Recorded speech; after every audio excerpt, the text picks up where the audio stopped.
that alcohol can actually pack on the pounds if you drink it. But listen to this, a study in the Archives of Internal Medicine found in their study that women who had 1 or 2 alcohol beverages a day were less likely to gain weight when compared to non-drinkers. And these women lost weight despite consuming the more calories. And look, researchers put some theories into this, such as people who take long-term or long-term moderate drinkers metabolize alcohol differently. It flies in the face of what a lot of us would assume would happen. But again, they were just looking at weight. They weren't looking at other things that can happen if you drink alcohol every single day. I think what I was most surprised about is up to 2 glasses a day for women. I wouldn't have been surprised if they'd said, okay, you know, women or men who have 1 glass of wine a day. I was surprised that it was 1 or 2. Right. I think that what happens is your metabolism somehow gets altered and revved up, so you digest the chips and guac that you're overeating with the beer and wine a little more readily than if you are an occasional drinker. Your body doesn't have that new baseline metabolism. Now, let's not forget, though, that the American Cancer Society for women says a drink a day, and for men 2 drinks a day is heart healthy and not risky for development of other things like breast cancer or liver failure. So I don't think this is the most effective technique for weight loss.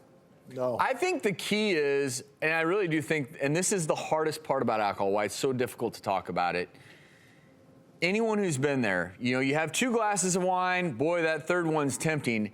And when you looked at these studies, these women who lost weight, they drank no more than 2 glasses of wine, like no more. 4 ounces too, which by the way is not a normal pour. Look, this is 4 ounces. And you know, that's 4 too. It's the same. And that's the thing is most people would actually pour 1 glass of wine in this bigger, and they would consider that's not even, for them, they're like, oh, I had a half a glass of wine. I had a 1/3 of a glass of wine. This is 2 glasses of wine. And I think that's the important takeaway, because moderation can be very difficult with alcohol. And these studies were strictly looking at people who they no more than 2. So if there's any takeaway here is that don't start drinking to lose weight. And just like you say with portions, you know, with a smaller bowl, you're safer. You're not going to eat more.